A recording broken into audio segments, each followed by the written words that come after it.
postura moderada con la que asumió el presidente Joseph Biden, digamos, deja un margen de maniobra para el ala más radical del Partido Demócrata, que casualmente es el ala emergente del Partido Demócrata, es decir, la nueva generación de políticos y políticas que están teniendo mayor legitimidad política y incidiendo a su vez en las discusiones públicas. Esto es así. Entonces, al mencionar lo que nos compete a nosotros, que es la política exterior, hay que decir que Biden va a tener que tener en cuenta, por un lado, los liderazgos asociados a la agenda tradicional están algunos erosionándose, otros están teniendo nuevos actores que están incidiendo, y por otro lado, digamos, hay una cuestión que tiene que ver con el margen de maniobra para cerrar las grietas políticas domésticas y exteriores que dejó el gobierno de Donald Trump. Sí. Por otro lado, digamos, cuando hablamos de Estados Unidos, no podemos omitir mencionar el rol que ocupan en la política exterior del presidente, tanto China como Rusia, y podemos meter de coletazo también a Corea del Norte. En primer lugar, podemos decir que a principios de marzo, la Casa Blanca publicó lo que sería la Estrategia de Seguridad Nacional, el cual tiene 4 pilares centrales que tienen que ver con intereses duraderos, ¿no? Estos son la seguridad, la prosperidad, los valores y el orden internacional. ¿Por qué hago hincapié en el orden internacional? Porque, digamos, a Biden le interesa tener una mirada de extrema competencia con China, pero sin descuidar que China viene en crecimiento durante los pasados 20 años y viene como, digamos, bastante entonado. Sí, como una topadora. Exactamente, sí. Con respecto, digamos, a su postura con Rusia, se presta, digamos, a una situación en la cual los acuerdos por, ¿cómo se dice?, armamento nuclear, ha llegado a un punto de equilibrio en el cual ambas potencias han prolongado lo que ellos llaman un documento para resguardar la producción de armamento nuclear, que durante este mes ha tenido un chispazo de una situación imprevista que tiene que ver con la reciente el lanzamiento de un enclave de un documento que tiene que ver con el Reino Unido, a partir del cual pretende aumentar su arsenal nuclear y otras cuestiones que hacen un proyecto de influencia internacional que se propone el Reino Unido, para el cual el presidente estadounidense pretende estar como aliado o como actor cercano a los movimientos que puede hacer el Reino Unido. Mira, el Reino Unido me parece que es quien lleva adelante una política que está consensuada. Me parece que algo parecido que está sucediendo también con Corea del Norte, que hace las cosas que quiere que China les manda hacer. Entonces, de alguna manera, me parece que el Reino Unido lleva adelante esta política que tiene que ver, me parece, también con esa pulseada que hay en lo que tiene que ver con lo armamentístico, pero también en las decisiones de no perder territorio en el tema geopolítico. Seguro, sí, y justamente vos mencionaste a Corea del Norte. Este mes también el presidente estadounidense se pronunció en el nulo interés de entablar comunicación con Kim Jong-un, que es quien está, digamos, a cargo, o quien dirige, o quien comanda... El líder norcoreano. Claro, el líder norcoreano. Distinto es con el Reino Unido el caso, quien en el documento que te acabo de mencionar con respecto al arsenal nuclear, ha mencionado que digamos, la mayor amenaza que hoy existe para el Reino Unido es Rusia. Entonces habla de, digamos, una cruz de actores y tensiones que siempre van teniendo nuevas páginas a escribir con respecto a cómo se va a mover la agenda en el plano internacional. Claro. Y por último, digamos, no quiero descartar y mencionar la situación de Biden con respecto a Medio Oriente, ¿no? Porque los 3 pilares, sí. No, digo, me resulta imposible no hablar de conflictos y que Medio Oriente no esté ahí. Siempre tiene. Por supuesto, sí. Con visiones tan antagónicas de orden internacional, es difícil pronosticar que haya un orden en el que convivan Medio Oriente y el resto del mundo, ¿no? A lo que quería referirme puntualmente, bueno, que Biden conceptualizó 3 pilares otra vez para su política exterior con respecto a Medio Oriente. Esto es, el regreso al acuerdo nuclear que tiene que ver con Irán, por otro lado la solución del conflicto árabe-israelí, y por último el apoyo o la restauración del apoyo a organizaciones terroristas del Partido de los Trabajadores de Kurdistán.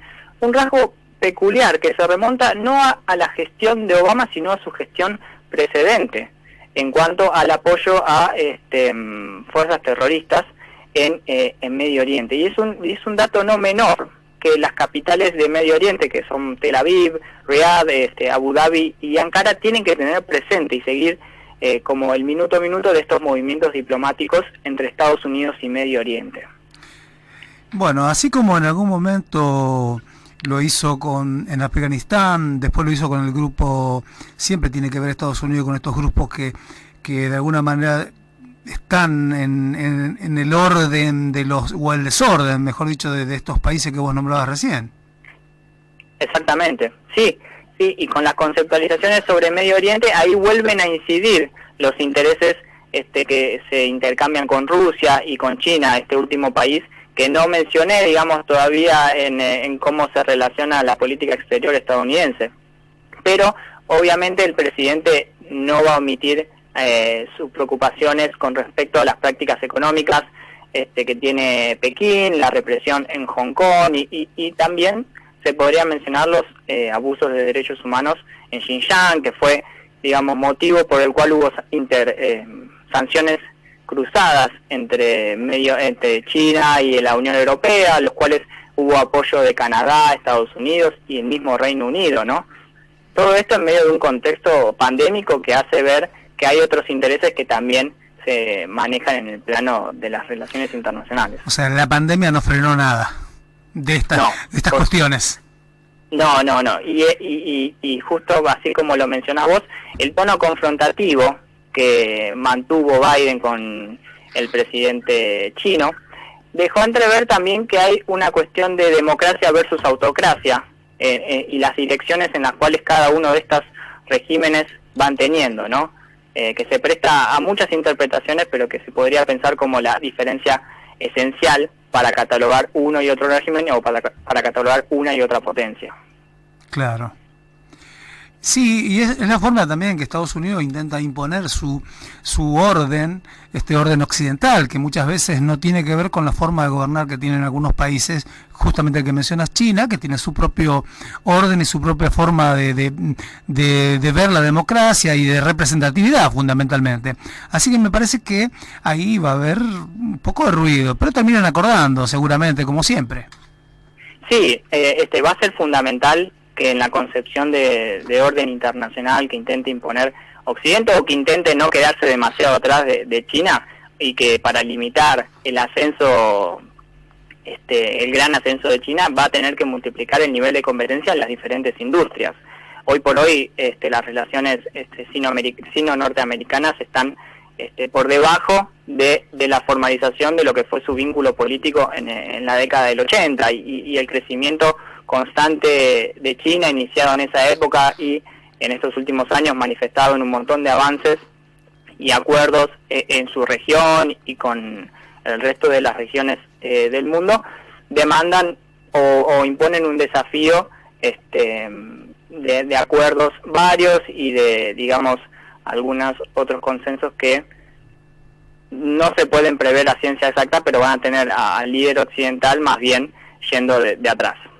Y está muy preocupado también con este avance que ha tenido China en la ruta de la seda, que es llamada así porque, bueno, justamente la forma que comercializaban hace 2000 años y hasta hace 1500 años por lo menos, que comercializaban a través de Medio Oriente y que lo hacían por esa ruta justamente de la seda, que es donde con camellos y con ciudades que tenían interconectadas, hacían ese intercambio que tenía que ver justamente con la seda y otros productos de China con algunos productos de Europa y del resto de Medio Oriente, y que hoy se está revitalizando a partir de esta nueva etapa que China está está tomando y avanzando, ¿no? Sí, es muy oportuno lo que mencionás, Rubén, porque hoy en día hay una nueva ruta de la seda que es la franja y la ruta, ¿no? Que es la forma mediante la cual China quiere ingresar a América Latina, que es el sector que hoy por hoy está teniendo un cambio en la concepción de cómo se ve